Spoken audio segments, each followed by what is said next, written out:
Alors, c'est comment? Ça va? Je vais bien aussi. C'est gentil d'avoir demandé. J'ai entendu. Je ne sais pas si vous avez remarqué, ces derniers temps, il y a une nouvelle tendance. Les haters. Vous devriez savoir ce que c'est les haters. Vous savez certainement ce qu'est un hater. Bien sûr. Les Français sont généralement idolâtres des Américains. Allez, vous le savez. Hein, vous verrez généralement les Français dire le rêve américain. Parler du rêve américain. Vous verrez généralement les Français dire ah, il a fait une fête à l'américaine. C'était grave. L'anniversaire à l'américaine. Un show à l'américain. Mais vous ne verrez jamais un Américain dire on a fait une fête à la française. Ou le rêve français, qui est apparemment inexistant. Les Français généralement veulent ressembler aux Américains. Leurs colonies généralement aussi veulent copier l'Amérique. Haters, c'est quoi un hater? Beaucoup de gens ont tendance à mentionner les haters. Haters, ça veut dire les jaloux. Quand ils sont remis en question, on dit ah, ils sont jaloux de moi. Ils n'aiment pas ce qui arrive dans ma vie. Parce que je progresse, j'avance dans la vie, ils sont jaloux de moi. Ils n'aiment pas ce que j'ai dit parce qu'ils sont jaloux. Ils n'ont pas aimé mon travail, mon business parce qu'ils sont jaloux. Ils sont méchants. C'est vrai qu'il y a beaucoup de jaloux sur Terre. Mais pensez que tout celui qui pense contrairement à vous en rapport à un sujet est essentiellement un hater, un jaloux, n'est pas correct. Pensez que tout celui qui vous remet en question dans une démarche ou dans quelque chose que vous avez fait à quelqu'un est essentiellement un hater, un jaloux, un méchant, un aigri, n'est pas très mature non plus. Quelqu'un peut vous aimer et ne pas être d'accord avec la façon à laquelle vous vous adressez à une autre personne. Quelqu'un peut vous aimer et vous remettre en question sur un sujet quelconque, en tout cas relationnel. Quelqu'un peut vous aimer et vous dire écoute ma chère, je pense que tu as été incorrect avec cet homme.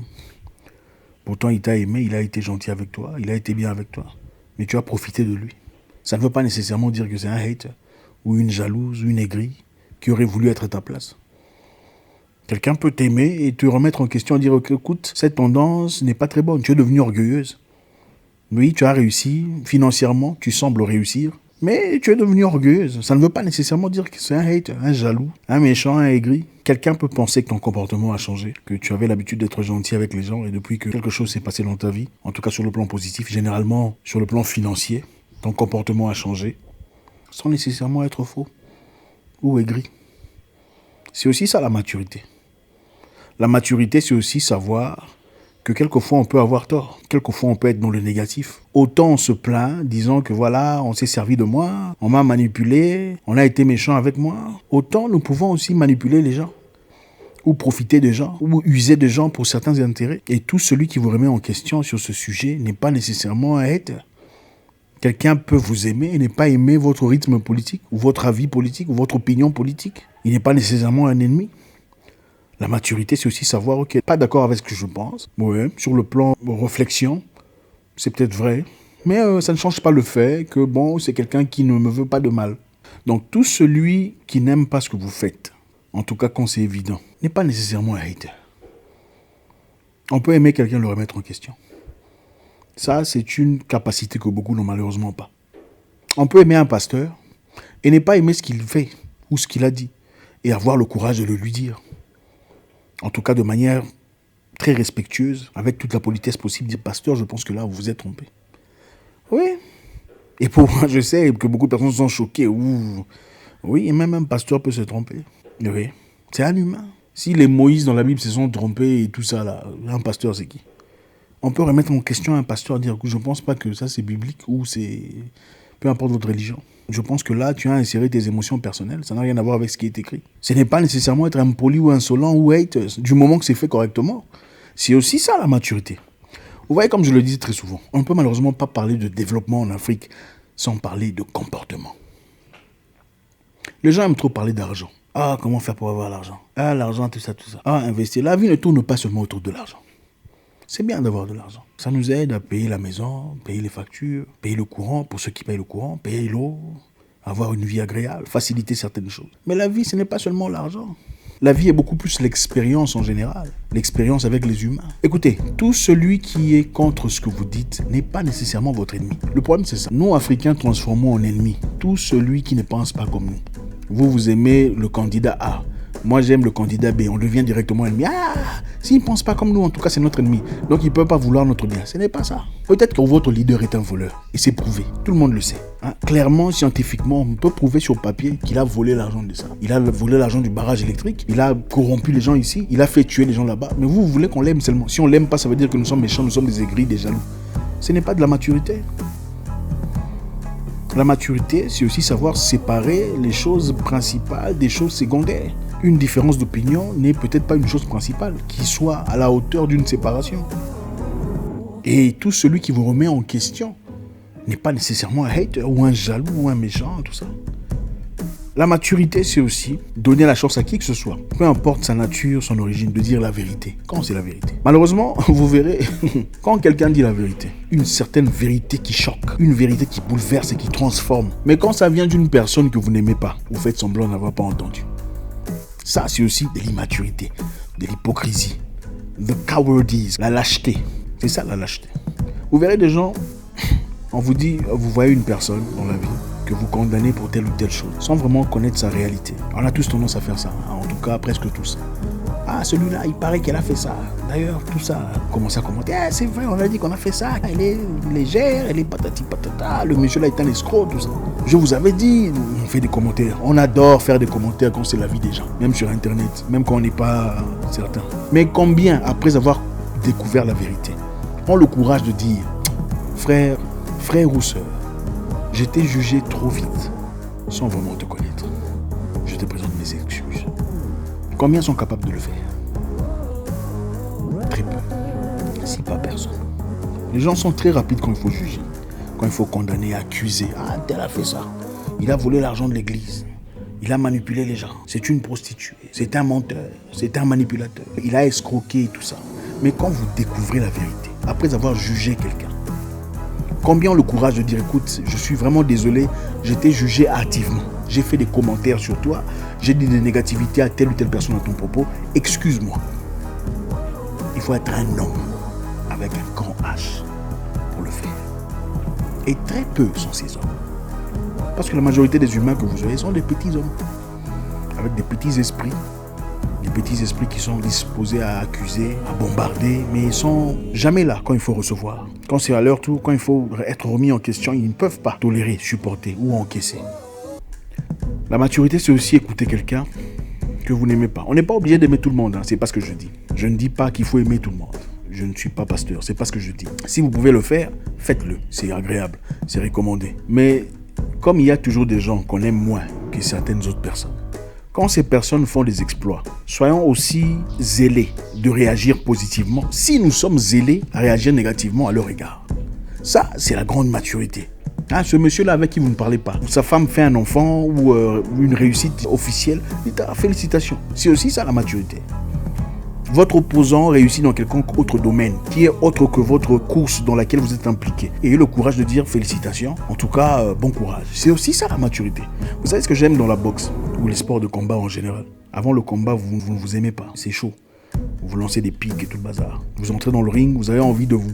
Mais après le combat, c'est le respect. Félicitations mon cher, c'était un excellent combat. Oh merci. Parce qu'à la fin, chacun cherche sa paye et rentrer paisiblement chez lui, dans sa famille. Jouir de la vie. Nous sommes rivales dans le sport, mais après tout, nous sommes humains. Félicitations et bon courage. Merci pour l'opportunité et à très bientôt. C'est ça la maturité. Les gens peuvent être en désaccord avec vous, sans nécessairement vous haïr. Donc tous ceux qui vous regardent sur Internet et pensent que vous êtes devenus presque nus dans vos photos, ne sont pas nécessairement des haters ou des jaloux, ou des méchants, des aigris. Peut-être qu'il est temps que vous vous remettiez en question. Tous ceux qui pensent que vous êtes devenu impoli, vous ne répondez plus correctement depuis que vous avez acheté une nouvelle voiture ou depuis que vous avez fait un voyage à Dubaï, ne sont pas nécessairement haters, jaloux, méchants, aigris. Ce n'est pas vrai. La maturité, c'est aussi essayer de revoir. Est-ce que c'est vrai? Poser une question à une deuxième ou troisième personne. Est-ce que j'ai vraiment changé? Pas seulement qualifier les gens de méchants parce qu'ils ont pensé différemment de vous. Deuxièmement, si vous n'aimez pas quelqu'un, vous pouvez aussi féliciter ce qu'il fait. Vous avez le droit de ne pas apprécier une personne, mais vous n'avez pas le droit de toujours le vilipender, même quand il fait du bien. Ça, c'est le plus bas niveau de la lâcheté. Vous pouvez ne pas aimer quelqu'un, c'est votre droit. Mais quand cette personne fait des exploits, quand elle brille dans certains domaines, avoir la capacité de dire oui, il fait du bon travail, c'est aussi ça la maturité. Vous verrez dans beaucoup d'autres endroits dans le monde. On sait que le monsieur là est très compliqué, on ne l'aime pas. Mais s'il faut construire un barrage électrique, c'est lui le meilleur. Et tout le monde le sait. On n'aime pas sa politique, il est très compliqué, mais pour le barrage, c'est à lui qu'il faut parler. Mais chez nous, c'est très compliqué. Si on n'a pas aimé ta chemise, tout ce que tu représentes, ton enfant, ta femme, tes cousins, tout ça là ne vaut plus rien. C'est au diable qu'on voit ça. Et vous savez, comme je le dis très souvent, grandir dans la vie, ce n'est pas une question d'âge. J'ai vu, je pense que vous aussi, des gens à 47 ans, 50 ans, immatures comme un petit garçon. Vous êtes choqués, homme ou femme. Et vous verrez un jeune homme de 20 ans, très carré, très intelligent, très mature, comme une vieille personne. La maturité n'est donc pas une question d'âge. C'est une question d'expérience, de connaissance, de sagesse. Et la sagesse, nous l'apprenons tous. Écoutez, il y a des gens qui vous aiment, mais qui vont peut-être arrêter de vous aimer parce que vous n'écoutez pas. Ce n'est pas qu'on ne vous aime pas ou qu'on est jaloux de vous. C'est seulement que vous n'écoutez pas. Alors là, vous devenez désagréable pour de vrai. Donc le problème, ce n'est pas votre réussite ou votre nouvelle voiture ou votre business. Le problème, c'est que vous êtes impoli.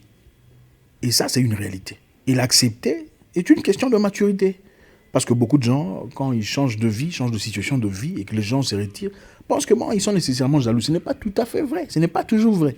Des fois, c'est nous qui sommes le problème. Et savoir se remettre en question, c'est une forme de maturité. Pour finir, on peut remettre en question tout le monde. Même moi, votre pasteur, votre oncle, tout le monde. Sans nécessairement me haïr.